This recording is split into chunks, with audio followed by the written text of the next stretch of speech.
যিসকলে গভৰ্ণমেণ্ট জবৰ কাৰণে প্ৰিপাৰেশ্যন কৰি আছে তেওঁলোকৰ বাবে আৰু এটা ভাল খবৰ, NHAI অৰ্থাৎ national highway authorities of India তাৰ পৰা এটা নটিফিকেশ্যন দিয়া হৈছে। তাৰে ইঞ্জিনিয়াৰ পোষ্ট ওলাইছে, ঠিক আছে, ডেপুটি মেনেজাৰ। আৰু প্ৰথমতে কৈ থওঁ, এই এক্সামটো কোৱালিফাই কৰাৰ বাবে তোমালোকৰ গেট দিয়া হ'ব লাগিব, অৰ্থাৎ গেট 2026ৰ স্ক'ৰৰ ভিত্তিত এই তোমালোকৰ ইয়াতে পোষ্টটো দিয়া হ'ব, ঠিক আছে। আৰু এইটো চিভিল ইঞ্জিনিয়াৰিঙৰ বাবে হয়। চিভিল ইঞ্জিনিয়াৰিঙত গেটত তোমালোকে 2026 কোৱালিফাই কৰা হ'ব লাগিব। তাৰ ভিত্তিত তোমালোকক ইণ্টাৰভিউৰ কাৰণে মতা হ'ব, ঠিক আছে। আৰু এইটো ডেপুটি মেনেজাৰ টেকনিকেল হয় আৰু ডাইৰেক্ট ৰিক্ৰুটমেণ্ট এক্সাম হয়। ইয়াতে টোটেল 60টা পোষ্ট আছে, গোটেই ইণ্ডিয়াত টোটেল 60 পোষ্ট আছে, ঠিক আছে। আৰু পোষ্ট ৱাইজ ভেকেঞ্চি মই দি দিছোঁ।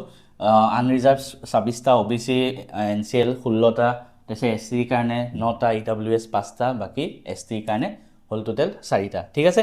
প্ৰথম কথা তোমালোকক কি হ'ব লাগিব, এজ লিমিটৰ কথা যদি মই কওঁ 30 বছৰতকৈ কম হ'ব লাগিব আৰু গেটৰ স্ক'ৰৰ ভিত্তিত তোমালোকক ইণ্টাৰভিউলৈ মতা হ'ব, ঠিক আছে। আৰু ইয়াৰ উপৰি তোমালোকৰ কোৱালিফিকেশ্যন কি হ'ব লাগিব, চিভিল ইঞ্জিনিয়াৰিঙত তোমালোকে পাছ কৰা হ'ব লাগিব, বেচেলৰ ডিগ্ৰী চিভিল ইঞ্জিনিয়াৰিঙৰ হ'ব লাগিব, ঠিক আছে। ইয়াতে এজ ৰিলেক্সেশ্যন তোমালোকে দেখিবা, এজ ৰিলেক্সেশ্যনখিনি চাই ল'ব পাৰিবা। তো আকৌ কৈছোঁ, লাষ্ট ডেট ইয়াৰ জুন 15 হয়। 15 জুনৰ আগত তোমালোকে ফৰ্ম ফিল আপ কৰি দিব পাৰা আৰু গেটৰ স্ক'ৰৰ ভিত্তিত তোমালোকক মাতা হ'ব ইণ্টাৰভিউৰ বাবে, ঠিক আছে। আৰু বাকী